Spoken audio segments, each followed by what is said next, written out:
when we talk about Christmas and the Christmas story, మరి Christmas గురించి, Christmas యొక్క కథను గురించి మనము మాట్లాడుతూ ఉన్నప్పుడు there are different parts in that Christmas story. ఆ క్రిస్మస్ యొక్క ఆ కథనంలో వివిధ రకాల భాగాలు ఉంటాయి. Can anyone tell what are the parts? మరి ఎన్ని భాగాలుగా ఉంటుంది క్రిస్మస్ కథ మనం చెప్పుకుంటే? Like for example, one part is angel coming to Mary and speaking to her. కాబట్టి అందులో ఒక భాగం ఏంటంటే దేవుని యొక్క దూత మరియమ్మ దగ్గరికి వచ్చి ఆమెతో మాట్లాడడం ఒక భాగం.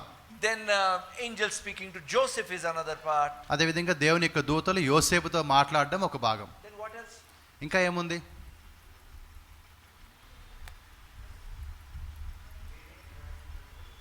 Mary going to Elizabeth. కాబట్టి మరియమ్మ ఎలిజబెత్ దగ్గరికి వెళ్ళడం అనేది ఒక భాగము కథలో. Then what else? Shepherds. గొర్రెల కాపరులు రావడం, గొల్లలు రావడం, The wise men. జ్ఞానులు రావడం, all those things are there, no? ఇవన్నీ కూడా క్రిస్మస్ యొక్క కథలో మనకు కనబడతాయి. But there is another very important part of the Christmas story. మరి క్రిస్మస్ యొక్క కథలో ఇంకొక ప్రాముఖ్యమైనటువంటి అంశం ఒకటి ఉంది, which is generally not spoken of or mentioned. సాధారణంగా దాని గురించి ఎక్కువగా మాట్లాడరు, చెప్పరు. In Matthew chapter 2, మత్తయి సువార్త 2వ అధ్యాయంలో verse 13 onwards. 13వ వచనం నుండి, Now when they had departed, behold, an angel of the Lord appeared to Joseph in a dream, saying, Arise, take the young child and his mother, flee to Egypt. Stay there until I bring you word, for Herod seeks to kill the young child to destroy him. తర్వాత 13వ వచనం, వారు వెళ్ళిన తర్వాత ఇదిగో ప్రభుదూత స్వప్నమందు యోసేపునకు ప్రత్యక్షమై, హేరోదు ఆ శిశువుని సంహరింపవలనని ఆయనను వెతకబోచున్నాడు గనుక నీవు లేచి ఆ శిశువును ఆయన తల్లిని వెంట పెట్టుకుని ఐగుప్తునకు పారిపోము, నేను నీతో చెప్పు వరకు అక్కడనే ఉండుమని అతనితో చెప్పెను.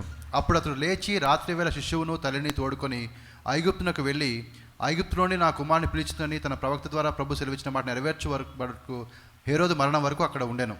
After angel spoke to Joseph, యోసేపుతో దేవుని యొక్క దూత మాట్లాడిన తర్వాత he took Mary and baby Jesus and went to Egypt. కాబట్టి యేసు ప్రభువుని మరియమ్మను తీసుకొని ఆయన ఐగుప్తుకు వెళ్ళాడు. If I have to title today's message, మరి యొక్క ప్రసంగానికి ఒక పేరు నేను పెట్టాలి అనుకుంటే I would like to title it as an Egypt experience. కాబట్టి ఐగుప్తు ఒక అనుభవము అని చెప్తాను. My brothers and sisters, కాబట్టి సహోదరులారా, this experience of being in Egypt was important for Jesus. మరి ఐగుప్తులో ఉండుట అనేది మరి యేసు ప్రభుకి చాలా ప్రాముఖ్యమైన విషయము. And I want to tell you it is important for all of us. మరి మనకందరికి కూడా ఇది ఒక ప్రాముఖ్యమైన విషయంగా ఉంటూ ఉంది. In our journey with the Lord, ప్రభుతో మనం చేసే ప్రయాణంలో there is a definite experience that we will have, which is Egypt experience. కాబట్టి తప్పకుండా ఒక ఐగుప్తు అనుభవం అనేది మన జీవితాల్లో మనకు వస్తూ ఉంది. What happens in Egypt, ఐగుప్తులో ఏదైతే జరుగుతుందో, what we do in Egypt, లేకపోతే మనము ఐగుప్తులో ఏం చేస్తామో is very very important in our life. మన జీవితంలో అది చాలా ప్రాముఖ్యమైన విషయంగా ఉంటూ ఉంది. You see, after Jesus came out of Egypt, ఆ ఐగుప్తులో నుంచి యేసు వారు వచ్చిన తర్వాత, బయటికి వచ్చిన తర్వాత they went back to Nazareth. ఆయన తిరిగి నజరేతుకు వెళ్ళారు వాళ్ళు. See, in the whole thing, Bethlehem, Egypt, Nazareth. ఇక్కడంతా కూడా ఈ మూడు విషయాలు మనకు కనబడుతుంది, అంటే బెత్లెహేము, నజరేతు, ఐగుప్తు. See, the angel spoke to Mary and Joseph while they were in Nazareth. కాబట్టి నజరేతులో ఉండగా దేవుని యొక్క దూత మరియమ్మకు యోసేపుతో మాట్లాడింది. They were taken to Bethlehem because of the order of Caesar Augustus. కాబట్టి కైసర్ ఔగుస్తు ఆజ్ఞను బట్టి వారు నజరేతు నుండి బెత్లెహేము కొనిపోబడ్డారు. Now from Bethlehem they went to Egypt. మరి బెత్లెహేం నుండి వారు ఐగుప్తుకు వెళ్ళారు. So that the word may be fulfilled where Bible declares that the Messiah will be called out of Egypt. కాబట్టి ఐగుప్తులో నుండి రక్షకుడిని నేను పిలిచానటువంటి ఆ యొక్క ప్రవచనము నెరవేర్చబడినట్లు ఇదంతా జరిగిందని మనం చూస్తూ ఉన్నాం. But my brothers and sisters, కానీ సహోదరులారా, Jesus was not the only one who was purposefully taken to Egypt. కాబట్టి యేసు ఒక్కడు మాత్రమే కాదు, ఒక కారణాన్ని బట్టి ఒక ఉద్దేశంతో ఐగుప్తుకు వెళ్ళే వాళ్ళలో. Do you remember anyone else or anything else about going to Egypt? ఐగుప్తుకు వెళ్ళే విషయంలో ఇంకా మీకు ఏమైనా విషయాలు గుర్తున్నాయా? Joseph. యోసేపు వెళ్ళాడు ఐగుప్తుకి. Joseph was taken to Egypt. యోసేపు కూడా ఐగుప్తుకు కొనిపోబడ్డాడు. But it's not just Joseph. కేవలం యోసేపు మాత్రమే కాదు, The whole family of Jacob had to go to Egypt. కాబట్టి యోసేపు మాత్రమే కాదు, యాకోబు కుటుంబం అంతా కూడా ఐగుప్తుకి వెళ్ళారు. What was the reason? ఎందుకు వెళ్ళారు ఐగుప్తుకి వారు? Famine. అక్కడ ఒక కరువు వచ్చింది కాబట్టి. See, there was a danger to their existence. అనగా వారికి ఒక ప్రమాదకరమైన పరిస్థితిలో వారు ఉన్నారు. బతుకుతామా లేదా అనేటువంటి పరిస్థితిలో ఉన్నారు వారు. That's why they had to go to Egypt. కాబట్టి ఆ బ్రతకడం కోసం వారు ఐగుప్తుకి వెళ్ళాల్సి వచ్చింది. You know, but there is something very interesting about that journey. దాని గురించి ఒక ప్రాముఖ్యమైన విషయం, ఒకటి ఆసక్తికరమైన విషయం రాయబడింది. Genesis chapter 48. 48 ఆదికాండము verse 26. 26వ వచనము. Summing up all those who went down to Egypt with Jacob, his own children, not counting his sons' wives, numbered 66.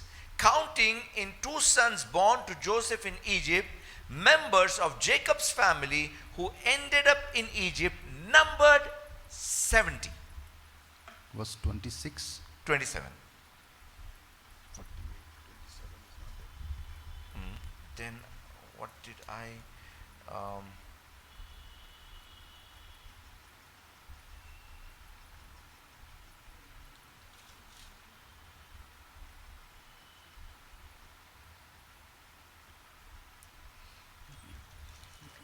$46. I'm very sorry. 46, 26. It's 46.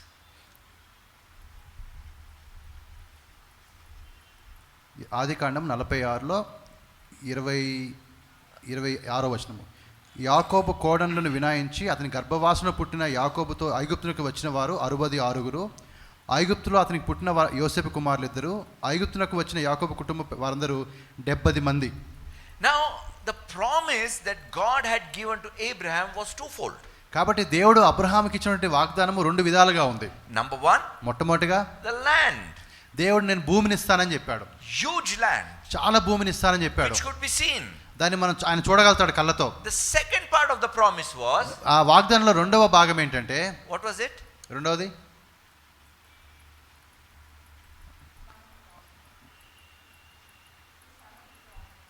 son of promise. వాగ్దాన పుత్రుడు. But I will put it in a little different way. ఇంకొంచెం దాన్ని కొద్ది మార్పు చేసి చెప్తాను ఆ మాటని. Land is one part. మరి ఆ యొక్క భూమి అనేది ఒకటి. His own people to occupy that land was the other part. దేవుడు ఏదైతే ఆ భూమిని ఆ రాజ్యాన్ని వారికి ఇస్తున్నాడో దాన్ని మరి ఆక్రమించుకునే యొక్క సంతానాన్ని కూడా దేవుడు వారికి ఇస్తున్నాడు. What was seen was the land. కాబట్టి వారి కళ్ళకి అప్పుడు కనబడుతుంది కేవలం ఆ యొక్క ప్రదేశము భూమి మాత్రమే కనబడుతుంది. What was not seen were the descendants. మరి ఆ యొక్క ఎవరికి అక్కడ ఏమి కనబడడం లేదంటే ఆ యొక్క అబ్రహాం యొక్క సంతానము కనబడడం లేదు అక్కడ.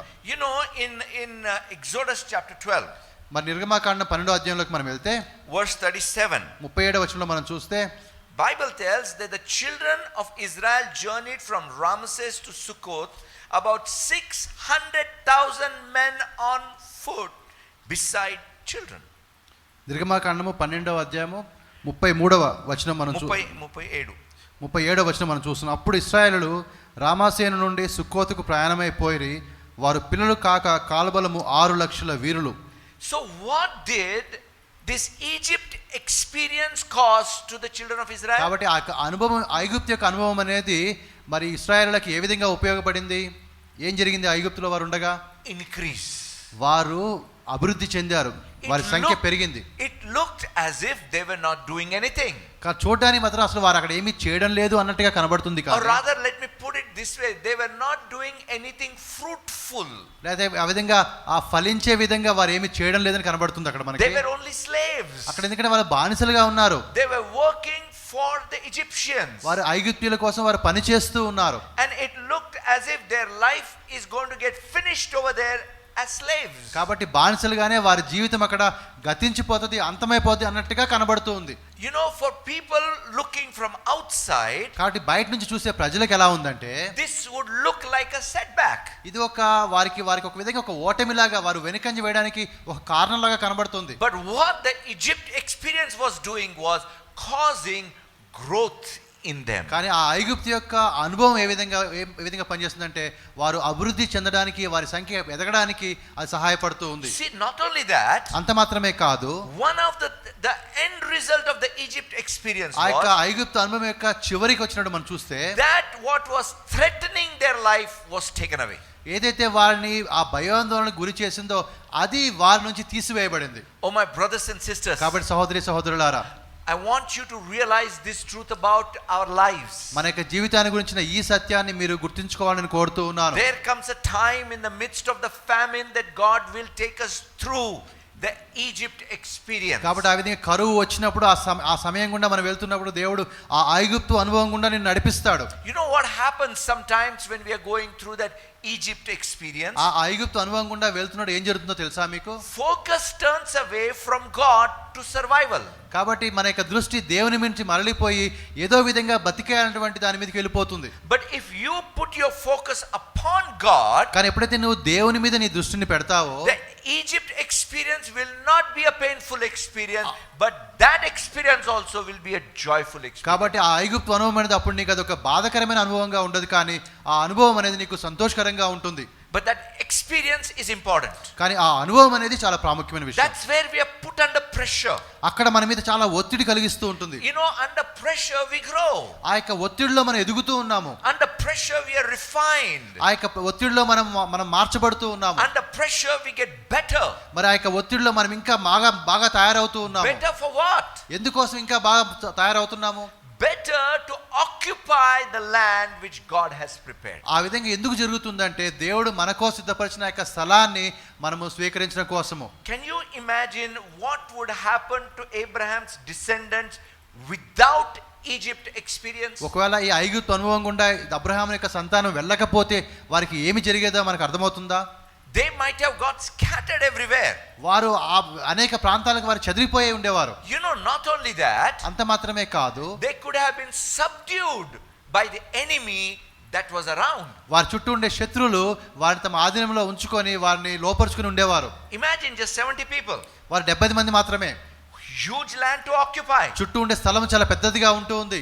Many strong people around. వారి చుట్టూ అనేక మంది గొప్ప మరి శక్తి గల వారు ఉన్నారు. So God takes them to Egypt. కాబట్టి దేవుడు వారిని తీసుకొని ఐగుప్తుకు నడిపిస్తాడు. Keeps them safe over there. ఐగుప్తులో వారిని క్షేమంగా ఉంచుతాడు. And when they grow enough in strength, వారు బలములో సరిపోయేంతగా ఎదిగినప్పుడు brings them back to occupy. అప్పుడు వారిని వెనక్కి తీసుకుని వస్తాడు ఆ యొక్క స్థలాన్ని ఆక్రమించుకోవడం కోసం. The promise of God is fulfilled over there. అక్కడ దేవుని యొక్క వాగ్దానము నెరవేర్చబడింది. You see, even in the Egypt experience of Jesus, what we కాబట్టి see యేసు is, ప్రభు యొక్క ఆ ఐగుప్తు అనుభవంలో కూడా మనం చూస్తూ ఉన్నప్పుడు everything was bringing fulfillment of the word that was spoken. కాబట్టి ఏ ప్రవచనం అయితే చెప్పబడిందో ఆ ప్రవచనం యొక్క నెరవేర్పు దిశగా సమస్తం కూడా జరుగుతున్నట్టుగా మనం చూస్తాం. If you find yourself in that Egypt కాబట్టి experience, ఐగుప్తు అనుభవంలో నిన్ను నీవు చూసుకున్నట్లయితే know this truth, my brothers and ఈ sisters. సత్యాన్ని మీరు జ్ఞాపకం చేసుకోవడానికి కోరుతున్నాను. God is preparing you for the next stage of your life. నీ యొక్క జీవితంలో ఇంకొక దశలోనికి నువ్వు వెళ్ళడానికి దేవుడు నిన్ను సిద్ధం చేస్తూ ఉన్నాడు. You know, this particular Christmas season, ముఖ్యంగా ఈ యొక్క క్రిస్మస్ సమయంలో మనం ఉంటూ ఉండగా, as I was meditating on the whole subject, ఈ యొక్క సబ్జెక్ట్ గురించి నేను ధ్యానిస్తూ ఉండగా one word kept coming back to me again and again and again. ఒక మాట నా మనసుకి మళ్ళీ వస్తూ ఉండింది. Jesus is our solution. మరి యేసు ప్రభు వారు మనకు ఒక పరిష్కారంగా ఉంటూ ఉన్నాడు. You know what kind of solution? అది ఎటువంటి పరిష్కారమో జవాబుగా ఉంటూ ఉంది. He solves every difficulty in fulfilling the promises of God in our life. ఆయన ప్రతి సమస్యను కూడా ఏ విధంగా పరిష్కరిస్తాడంటే దేవుని యొక్క వాగ్దానం నెరవేర్చే విధంగా ఆయన ఆ విధంగా పరిష్కరిస్తాడు. One thing I know about most of you. మరి మీ అందరి గురించి ఒక విషయం నాకు బాగా తెలుసు. I mean, I know many things about most of you.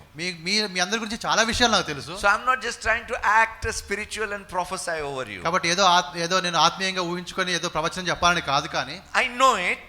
నాకు తెలుసు కాబట్టి. And as I seek the Lord, and the word of God tells me one important thing. కాబట్టి నేను దేవుని దగ్గరికి వెళ్ళి ఆయన దగ్గరికి వెతికినప్పుడు దేవుడు నాకు కొన్ని మాటలు చెప్తాడు. You know, next year, రాబోయే సంవత్సరంలో 2022, 2022లో every one of you will testify the experience of coming out of Egypt. మీలో ప్రతి ఒక్కరు కూడా ఐగుప్తులో నుంచి బయటికి వచ్చే ఆ అనుభవాన్ని గురించి మీరు సాక్ష్యంగా చెప్తారు. Don't think that you won't prosper in Egypt. అనగా ఐగుప్తులో ఉండగా నువ్వు అభివృద్ధి చెందవని అనుకోవద్దు. You know, this was the year of favor and overflow. కాబట్టి ఈ యొక్క సంవత్సరం అంతా కూడా మనం దేవుని యొక్క ఆ యొక్క దయను మనం పొందుకున్నాం. అదే విధంగా ఆ పొంగిపోలే అనుభవంలో మనం ఉన్నాం. Many people have experienced the favor and overflow. కాబట్టి చాలా మంది ఆ యొక్క అనుభవం గుండా వెళ్ళారు. దేవుని యొక్క దయను పొందుకున్నారు. వారు అభివృద్ధి చెందారు. In every way we have seen increase. అనేక విధాలుగా మనం ఆ యొక్క ఆ ఎదుగుదల మనం చూసాము. Only way I have seen decrease. ఒకే విషయం నాకు ఒకటి తగ్గినట్టుగా అనిపించింది. My weight. నా యొక్క బరువు. అది తప్ప అన్నీ పెరిగాయి. My health has increased but the weight has decreased. నా ఆరోగ్యం అయితే బాగా మెరుగుపడింది కానీ బరువు మాత్రం తగ్గింది. Hallelujah. Hallelujah. But every other way, my brothers and sisters. ప్రతి విషయంలో మనం ఆ విధంగా చూసినప్పుడు You know, some have experienced, some have not experienced so much. కొంతమందికి అనుభవాలు ఎక్కువగా ఉండొచ్చు, కొంతమందికి తక్కువగా ఉండొచ్చు. But everybody has experienced some or the other way. ఏదో విధంగా అటువంటి మంచి అనుభవం కూడా మనందరం వెళ్ళాం. But I want you to realize one very important thing. అది ఒక విషయాన్ని మీరు గుర్తించాలని నేను కోరుతూ ఉన్నాను. When you come out of Egypt, నువ్వు ఐగుప్తులో నుంచి బయటికి వచ్చినప్పుడు you know what happens? ఏమవుతుందో తెలుసా? Exodus chapter 12. మరి నిర్గమకాండం 12వ అధ్యాయం verses 33 to 36. 33 నుంచి 36 వరకు. And the Egyptians urged the people that they might send them out of the land in haste, for they said, we shall all be dead. ఐగుప్తీయులు మనందరము చచ్చిన వారం అనుకొని తమ దేశంలో నుండి ప్రజలను పంపుటకు త్వరపడి వారిని బలవంతం చేసిరి. You see, you know what that means is? అక్కడ అర్థం ఏంటో తెలుసా మీకు? Egypt was scared of Israel. ఐగుప్తీయులకు Israel అంటే భయం పట్టుకుంది. They could not hold Israel back. వారు ఇశ్రాయేల్ని వారిని ఆపి ఉంచలేకపోయారు. Have you ever experienced a small stone in your big shoe? మరి మీకు ఎప్పుడైనా మీరు వేసుకునే షూలో ఒకసారి ఒక చిన్న రాయి పడిందంటే ఎలా ఉంటుందో మీకు తెలుసా? It makes you so uncomfortable till you remove your shoe and throw it out.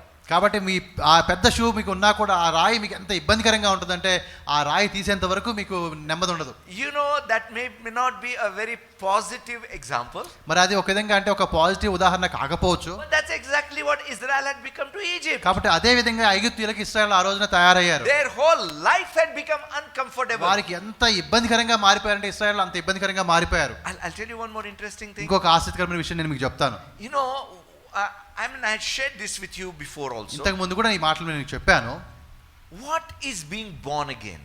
మరి తిరిగి జన్మించడం అంటే ఏంటి? See, born again is more about conversion than salvation. కాబట్టి మరి తిరిగి జన్మించడం అంటే మనం అది రక్షణ కన్నా ఎక్కువగా ఏంటంటే ఒక మార్పులోనికి మనం రావడం. You see, when is the right time for the child to be born? మరి సరైన సమయం ఏంటి ఒక శిశువు పుట్టడానికి? After 9 months. 9 నెలల కాలం పూర్తయిన తర్వాత. What decides 9 months? మరి ఏది 9 నెలలని నిర్ణయిస్తుంది? Not exactly. The womb. మరి ఆ గర్భము అనేది. You know, if you see the uterus is a small organ. కాబట్టి ఆ గర్భసంచి అనేది ఒక చిన్న అవయవంగా ఉంటుంది. But when the ovum is conceived, ఆ విధంగా life is formed in the womb. ఆ గర్భంలో శిశువు జన్మ ప్రారంభమైనప్పుడు the life begins to grow. ఆ జీవం అనేది లేతే పెరుగుతూ ఉంటుంది. And to accommodate that life, the womb begins to grow. ఆ పెరుగుతున్నటువంటి శిశువునికి సరిపోయే విధంగా ఆ గర్భం కూడా పెరుగుతూ ఉంటుంది. Provides the best environment for the baby to grow. కాబట్టి ఒక మంచి అనుకూలమైనటువంటి వాతావరణాన్ని ఆ గర్భసంచిలోనే ఆ శిశువుకి అందించబడుతుంది. But you see that womb probably is not a very comfortable place, right? కానీ ఆ గర్భం అనేది సంచి అనేది అది ఒక అనుకూలమైనటువంటి స్థలం కాదు. I mean, I don't remember my womb experience. కాబట్టి నాకైతే ఆ విషయం అనుభవం లేదు కానీ.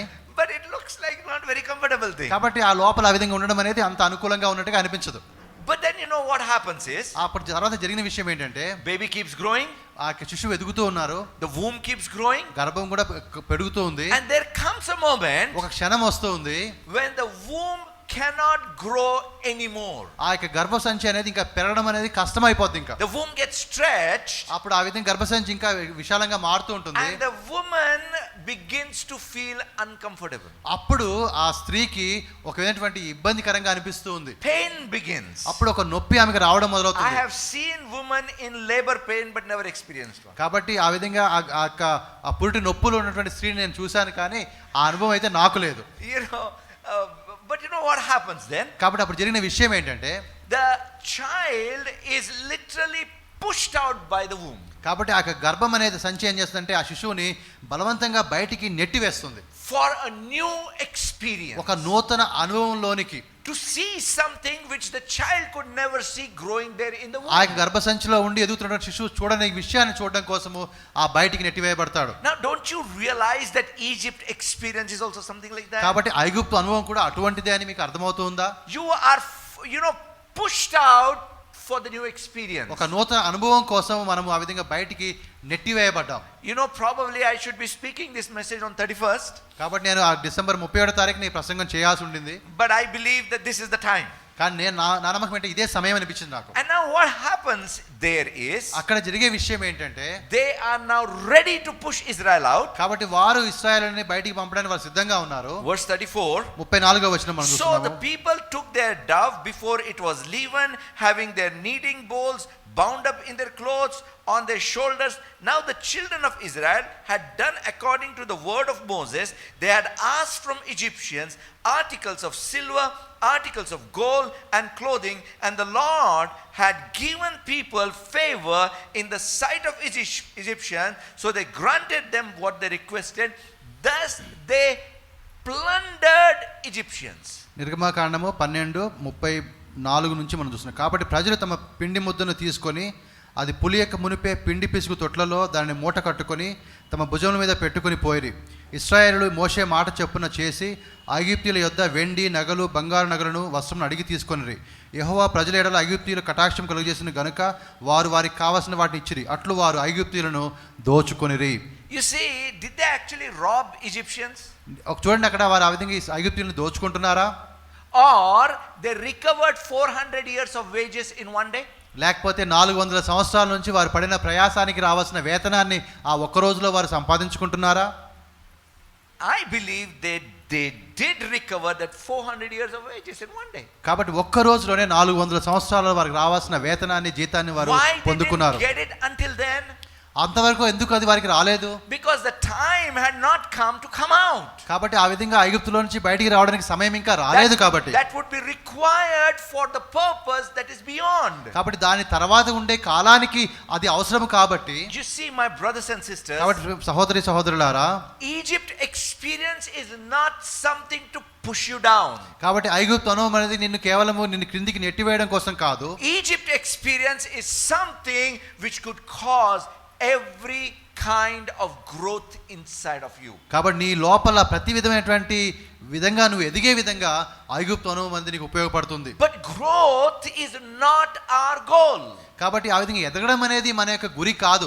Our goal is to fulfill the purpose of God in our life. మన యొక్క జీవితాల్లో దేవుని ఉద్దేశాన్ని నెరవేర్చడమే మన యొక్క గురిగా ఉంటూ ఉంది. Oh my brothers and sisters, ప్రియమైన సహోదరి సహోదరులారా, if you are going through that experience, అటువంటి అనుభవం గుండా నువ్వు వెళ్తూ ఉన్నట్లయితే, what I want you to know is do not give up. కాబట్టి నువ్వు ఎట్టి పరిస్థితుల్లో కూడా నువ్వు ఆ విధంగా దాన్ని విడిచిపెట్టకు. Remember, the womb is very much disturbed because of your growth. కాబట్టి నీవు ఆ విధంగా ఎదుగుతూ ఉండగా ఆ యొక్క గర్భం అనేది చాలా ఇబ్బందికరంగా మారుతూ ఉంది. one of the awesome expressions in the Bible that I like, మరి దేవుని యొక్క వాక్యంలో నాకు చాలా ఆనందం కలిగించే ఒక విషయం ఉంది.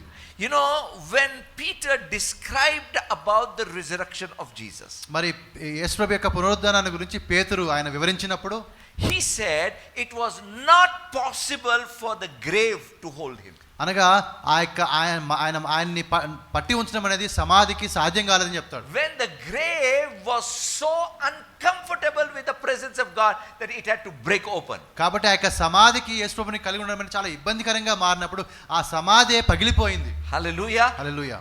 The other day I was fighting with that small dog. Small means he's become big now. మా ఇంట్లో ఒక చిన్న కుక్క పిల్ల ఇప్పుడు పెద్దగా అయింది. దాంతో నేను కొట్లాడుతూ ఉన్నాను. I held him.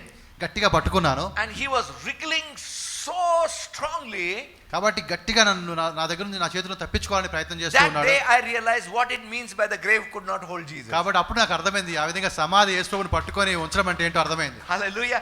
I better let him go than suffer holding. కాబట్టి అది గట్టిగా పట్టుకొని నా చేతులు నొయ్యడం కన్నా అసలు వదిలేస్తే మంచిది అనిపించి నేను వదిలేశాను. That was the experience of Egypt. అప్పుడు అది ఐగుప్తు యొక్క అనుభవం అనేది. I better let Israel go than hold him. కాబట్టి ఇశ్రాయేలుని పట్టి ఉంచడం కన్నా వారిని పంపించేయడమే మంచిదని చెప్పి ఆ రోజున ఐగుప్తులు అనుకున్నారు. And they just did not go out. కాబట్టి ఆ విధంగా వారు మామూలుగా వెళ్ళలేదు కానీ They went out rich. వారు గొప్పవారుగా వెళ్ళారు. They went out bigger in number. వారు గొప్ప సంఖ్యాబలంతో వెళ్ళారు. They went out numbers enough to occupy the land which was waiting for them. ఏ భూమి అయితే వారి కోసం ఎదురు చూస్తూ ఉందో ఆ యొక్క భూమిని ఆక్రమించుకోవడానికి సరిపోయేటువంటి సంఖ్యతో వారు వెళ్ళారు. You know, my brothers and sisters, కాబట్టి ప్రియమైన సహోదరి సహోదరులారా, land did not go anywhere. ఆ భూమి ఎక్కడికి వెళ్ళలేదు. The promises of God will not go anywhere. దేవుని వాగ్దానాలు ఎక్కడికి వెళ్ళవు. Nowhere. You need to be prepared to take hold of it. మనము సిద్ధపడి ఉండాలి ఆ యొక్క వాగ్దానాన్ని సంతరించుకోవడానికి. You know, one word the Bible says, దేవుని వాక్యంలో ఒక మాట ఏమని రాయబడిందంటే, cursed are the people whose king is a child. కాబట్టి ఏ యొక్క రాజ్యంలో అయితే రాజు పిల్లవాడిగా ఉంటాడో ఆ రాజ్యంలో ఉండే ప్రజలు వారు శపితులు అని చెప్తాడు. You know, because the child cannot handle what is given. కాబట్టి ఆ యొక్క పిల్లవాడికి ఆయన చేతికి ఇవ్వబడిన ఆ రాజ్య భారాన్ని ఆయన మొయ్యలేడు. That's why Bible in the New Testament also says, do not give leadership to the novice because they cannot handle what is given. కాబట్టి అర్హత లేని వారికి మీరు నాయకత్వం ఇవ్వకండి, ఎందుకంటే వారు దాన్ని సరిగా చేయలేరని చెప్తుంది వాక్యం. So Egypt experience, as you go through, it causes that growth, that preparation, so that you will be able to handle and occupy what God has prepared for you. కాబట్టి ఐగుప్తు యొక్క అనుభవం నువ్వు ఎదగడానికి, నువ్వు అనేక విషయాలు నేర్చుకోవడానికి, దేవుడు నీకో సిద్ధపరిచిన దాన్ని నీవు ఆక్రమించుకోవడానికి అది నీకు సహాయం చేస్తుంది. You know, when Jesus spoke to Nicodemus about being born again, కాబట్టి నికోదేముతో తిరిగి జన్మించే అనుభవాన్ని గురించి యేసు వారు మాట్లాడుతున్నారు. you know, this is what he said. ఆయన చెప్పిన మాట ఏంటి అంటే, You cannot see the kingdom till you're born again. నీవు తిరిగి జన్మించకపోతే దేవుని రాజ్యాన్ని నువ్వు చూడలేవు అన్నాడు. You know what that means is, దాని అర్థం ఏంటంటే, you really don't know which is beyond the womb. కాబట్టి ఆ యొక్క గర్భంలో బయట ఏముందో నీకు అసలు తెలియనే తెలియదు. Imagine you talk to the baby in the womb. ఆ విధంగా ఊహిద్దామా, ఒక గర్భంలో ఉండే ఒక పసివాడితో మనం మాట్లాడుతున్నప్పుడు, Talk to the baby about a father. మరి ఆ యొక్క గర్భంలో ఉండే శిశువుతో తండ్రి గురించి మీరు Or మాట్లాడాలి. even about the mother in whose womb that baby is. ఏ తల్లి గర్భంలో అయితే ఆ శిశువు ఉన్నాడో ఆ తల్లి గురించి మాట్లాడండి. What would be the expression of the baby? అప్పుడు ఆ బేబీ ఏమంటుంది అప్పుడు మనతో? What is that? అదే అంటే ఏంటి అంటుంది. I mean, is there really mother? తల్లి అనే వారు ఉంటారా ఒకరు నాకు? Is there anybody some called father? మరి తండ్రి అని పిలువబడే వాళ్ళు ఎవరైనా ఉన్నారా? You talk to baby about the cars and the trees and baby would be completely lost. కాబట్టి ఆ యొక్క శిశువుతో మీరు గర్భంలో ఉండగానే కార్ల గురించి చెట్ల గురించి మనం మాట్లాడినప్పుడు ఆమెకి అసలు ఏమీ అర్థం కాదు ఆ శిశువుకి. Only when it comes out. కానీ వారు బయటకు వచ్చినప్పుడు, See, my brothers and sisters, కాబట్టి సహోదరి సహోదరులారా, only as you come out, ఆ విధంగా మనం బయటకు వచ్చినప్పుడు you will see what God has prepared. దేవుడు నీ కోసం సిద్ధపరిచిన వాటిని నువ్వు చూస్తావు. Which scripture do you remember? ఏ మాట మీకు జ్ఞాపకం వస్తుంది? ఏ వాక్యము? Amen. That was Abhilash's favorite scripture. Abhilash యొక్క ఫేవరెట్ మాట అది. No eye has seen, no ear has heard, no mind has conceived what God has prepared for those who love him. దేవుని ప్రేమించే వారి కోసం ఆయన సిద్ధపరిచిన వాటిని వాటి కంటికి అందలేదు, హృదయానికి అర్థం కాలేదో, చెవులకు వినబడలేదని చూస్తాం వాక్యంలో. Oh, my brothers and sisters, కాబట్టి సహోదరి సహోదరులారా, get ready to come out. కాబట్టి మీరు బయటికి రావడానికి సిద్ధపడండి. Get ready to reach your divinely ordained destination. దేవుడు ఏ గమ్యాన్ని అయితే మీకోసం సిద్ధం చేశాడో దాన్ని ఆక్రమించుకోవడానికి మీరు బయటికి రండి. Do you remember any other person in the Bible who had Egypt experience? మరి ఇంకా మీకు ఎవరైనా గుర్తున్నారా ఐగుప్తు అనుభవం ఉన్నటువంటి వ్యక్తులు ఎవరైనా ఉన్నారా అని? Abraham. అబ్రహాం కూడా ఐగుప్తుకు వెళ్ళాడు. Abraham went to Egypt. ఆయన కూడా ఐగుప్తుకు వెళ్ళాడు. Why? ఎందుకు వెళ్ళాడు? Famine. కరువును బట్టే. You know, my brothers and sisters, కాబట్టి సహోదరి సహోదరులారా, famine means, కరువు అంటే, you know, people who come out of famine are famished. కాబట్టి ఆ విధంగా ఆ కరువు గుండా బయటికి వచ్చిన వాళ్ళు కరువు బాధితులుగా ఉంటారు. Okay, you know, they don't grow well. వారు సరిగా ఎదగరు. You know, my brothers and sisters, కాబట్టి ప్రియమైన సహోదరి సహోదరులారా, when your environment is not feeding you well, అంటే నీ చుట్టూ ఉండేది నీ ఎదుగుదలకు సరిగ్గా నీకు సమకూర్చలేకపోతే, that is your famine. అదే నీ కరువు అంటే. You know, there could be famine of food. అంటే భోజనం లేకపోవడం ఒక కరువు, There could be famine of word of God. మరి దేవుని వాక్యం లేకపోవడం కూడా ఒక కరువే. There could be famine of anything that is required. నీకు కావాల్సింది ఏదైనా నీకు దొరకనప్పుడు అది కరువు అని చెప్తాం. And God's solution is, దేవుడి యొక్క పరిష్కారం ఏంటంటే, take you to a place where you are well fed. నిన్ను ఎక్కడైతే నీకు సమృద్ధిగా నీకు ఆహారం దొరుకుతుందో అక్కడికి నడిపించడమే దేవుని యొక్క పరిష్కారం. Take you to a place where you will get stronger. ఎక్కడైతే నువ్వు వెళ్ళినప్పుడు బాగా బలపరచబడతావో అక్కడికి నడిపించడమే దేవుని యొక్క ఉద్దేశం. Take you to a place which will prepare you for your next destination. కాబట్టి నువ్వు ఇంకొక గమ్యాన్ని చేరుకోవడానికి నిన్ను సిద్ధపరిచే విధంగా దేవుడు అక్కడికి ఆ అనుభవంలోకి నిన్ను తీసుకుని వెళ్తాడు. You know what was the coming out experience of Abraham? కాబట్టి అబ్రహాం ఆ విధంగా బయటికి రావడం అంటే ఎలా ఉండింది? 13th chapter, 1st, 2nd and 3rd verse.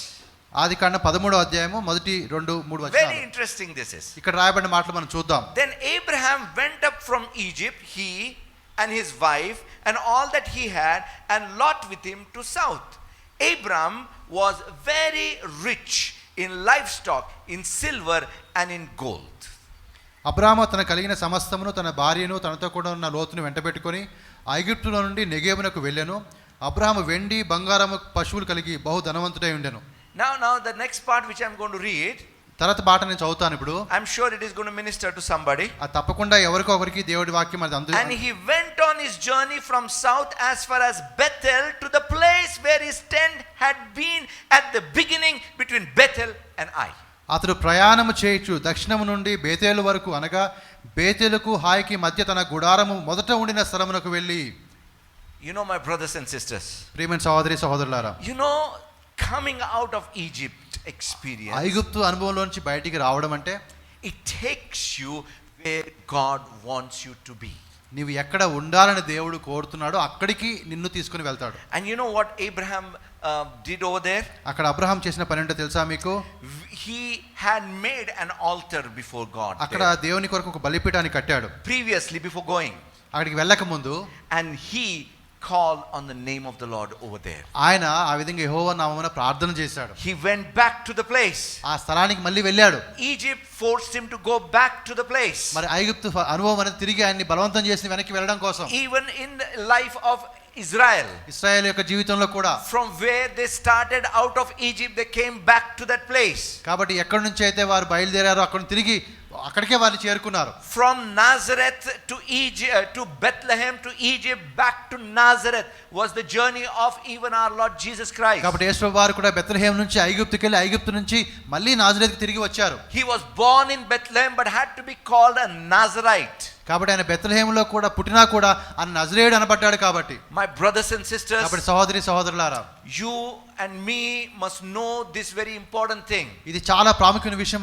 మనమందరం కూడా ఈ విషయాన్ని తెలుసుకోవాలి. God is bringing us back to begin from the place which he ordained. ఏ స్థలం అయితే దేవుడు మన కోసం నిర్ణయించాడో ఆ స్థలానికి తిరిగి దేవుడు మనల్ని నడిపిస్తూ ఉన్నాడు. There might be detours in our life because of our rebellion. మనం కొన్నిసార్లు దేవుని మీద తిరుగుబాటు చేసి మనం అటు ఇటు వెళ్ళి ఉండొచ్చు. But God brings us back, my brothers and sisters. కానీ ప్రియమైన సహోదరి సహోదరు, దేవుడు తిరిగి మనల్ని వెనక్కి తీసుకుని వస్తూ ఉన్నాడు. That's why Jesus said, I will never leave you nor forsake. అందుకనే యేసు ప్రభువు నేను నిన్ను విడువను ఎడబాయను అని చెప్పాడు.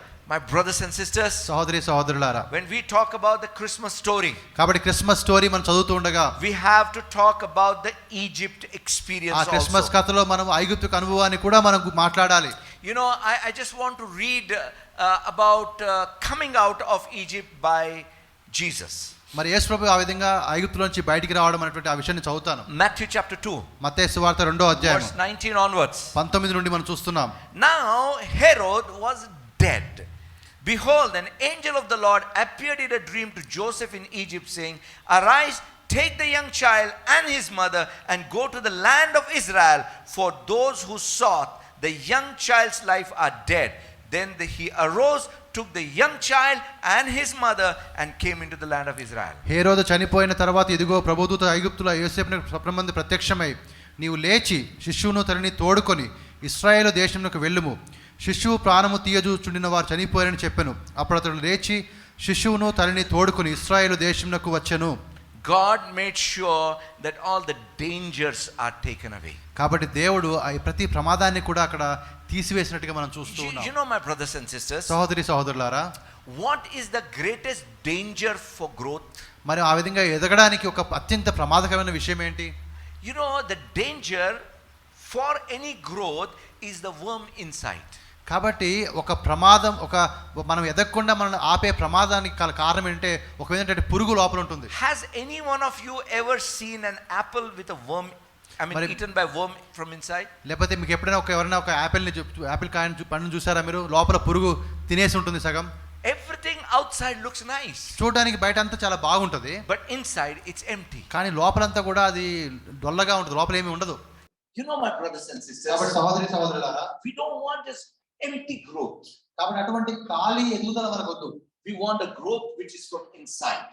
మనకి లోపల నుంచి ఎదిగే ఆ ఎదుగుదల మనకు కావాలి. Where we are really prepared. అక్కడ మనం సంపూర్తిగా సిద్ధపడి ఉన్నాం. Fruitful in a right way. సరైన విధంగా మనం ఫలించడానికి సిద్ధంగా ఉన్నాం. A blessing in a right way. సరైన విధంగా ఆశీర్వాదాన్ని పొందుకునే వారంగా ఉన్నాం. That when people look at us, they will glorify the name of వారు God. ప్రజలు మనల్ని చూసినప్పుడు వారు దేవుని మహిమపరుస్తారు. You know, my brothers and sisters, కాబట్టి సహోదరి సహోదరులారా, Jesus after that grew in Nazareth. ఆ తర్వాత యేసు వారు నజరేతుకు వచ్చి అక్కడ ఎదిగాడు. And you know, then he goes to the next stage of his life. ఆ తర్వాత ఆయన తన జీవితంలో ఇంకొక దశలోనికి వెళ్తాడు. I believe one thing very strongly. ఒక మాట నేను బలంగా నమ్ముతూ ఉన్నాను. The next stage which is going to come in our lives, మరి ఏదైతే నెక్స్ట్ స్టేజ్ మన జీవితంలో రాబోతుందో, it's going to be sustained.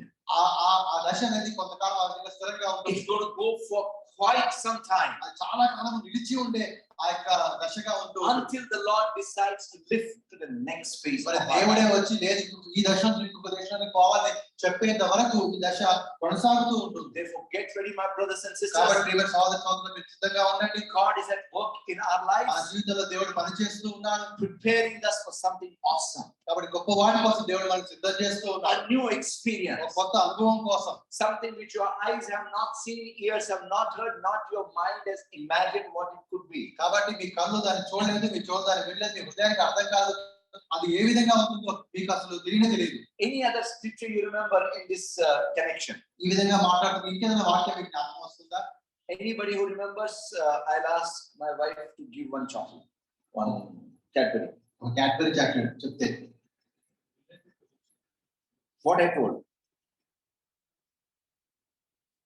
కంటికి కనబడలేదు, చెవి కనబడలేదు, హృదయానికి కోసం కాదు అన్నటువంటి అదే అర్థానికి ఒక మాట. Ephesians 3:20. ఎఫెసీ 3:20. Thanks be to God who is able to do exceedingly abundantly above all that we can think or pray by the power that is working in us. కాబట్టి మనం అడుగువాటి కంటేనో ఊహించుకోవడానికి కంటేనో అత్యధికంగా చేయగల దేవుడికి ఇక్కడ రాబోతుంది. I do not know what's happening to you. కాబట్టి మీకు ఏమి జరుగుతుందో నాకైతే తెలియదు. I am excited. కానీ నాకైతే చాలా ఉత్సాహంగా ఉంది. There is kind of a bubbling inside. ఒక విధమైనటువంటి ఆ యొక్క సంతోషంతో నేను ఉత్సాహంగా ఉన్నాను. How many can say amen with me too? ఆమెను నాకు కూడా ఎంతమంది చెప్తారు? Hallelujah.